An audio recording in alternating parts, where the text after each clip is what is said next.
Yuk.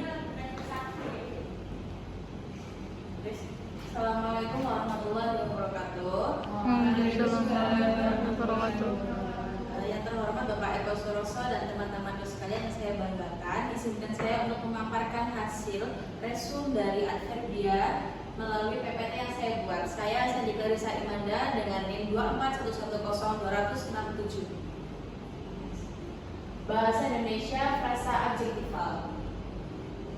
Di sini ada pengertian frasa adjektifal, yaitu frasa adjektifal adalah frasa yang intinya adjektifal dan pewakasannya adverbial. Pembagian frasa adjektiva yaitu ada frasa adjektiva dengan pemarkah negasi, ada pemarkah keaspekan, pemarkah modalitas, pemarkah kualitas, dan pemarkah perbandingan.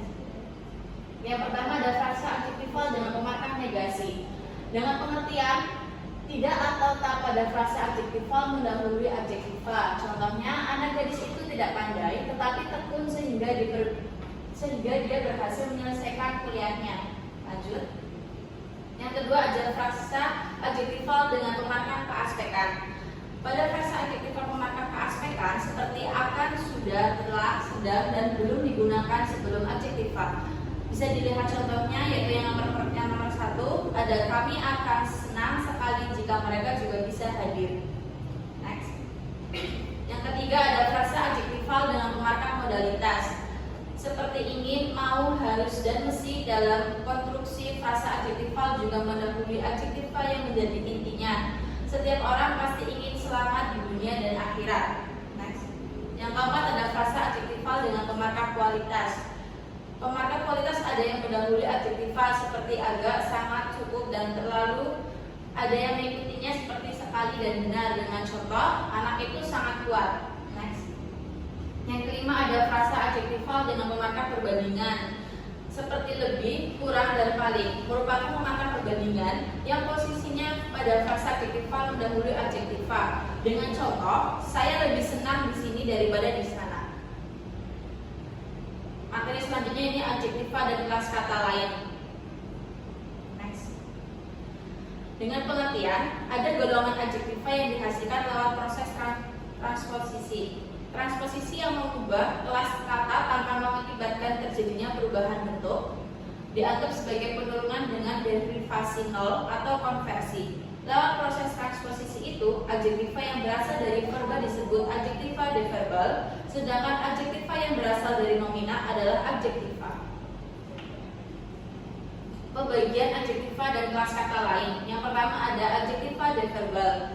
Sekelompok verba dalam bahasa Indonesia yang tanpa perubahan bentuk dapat digunakan sebagai adjektiva. Kelompok adjektiva deverbal ini diturunkan dari kata dasar yang dibubuhi dengan afiks-afiks tertentu. Contohnya seperti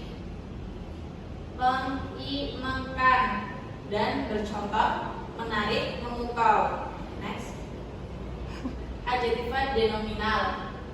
Tidak terlalu banyak jumlahnya, ada dua proses. Pertama, nomina yang berspesifik per atau bank seperti pada pemalas, dan yang kedua ialah nomina berkonversi ke titik-titik an yang mengalami reduplika. Adjektiva bentuk per atau ke mengandung makna memiliki sifat, contohnya berupa pemalas. Dengan contoh kalimat, gadis pemalu itu selalu menunduk jika diajak berbicara. Next. Adjektiva bentuk ke an dengan reduplika. Adjektiva yang berpola ke an dengan reduplika memberikan sifat mirip dengan, yaitu mirip dengan yang diungkapkan oleh nomina yang menjadi pangkal bentuk itu.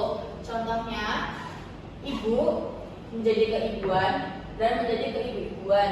Dengan contoh kalimat, meskipun masih muda, gadis itu memiliki sifat keibu-ibuan. Next. Dari materi yang telah saya paparkan, apakah teman-teman di sini ada yang akan didiskusikan? Ya, silahkan. Perkenalkan, nama saya Melari Lestari dengan NIM 241102044. Izin bertanya, ya, apa saja fungsi dari kata keterangan atau adverbia? Saya akan menjawab. Adverbia adalah kelas kata yang memiliki fungsi untuk menerangkan kata kerja, kata sifat, dan jenis kata lainnya. Paham? Bisa dipahami? Terima kasih.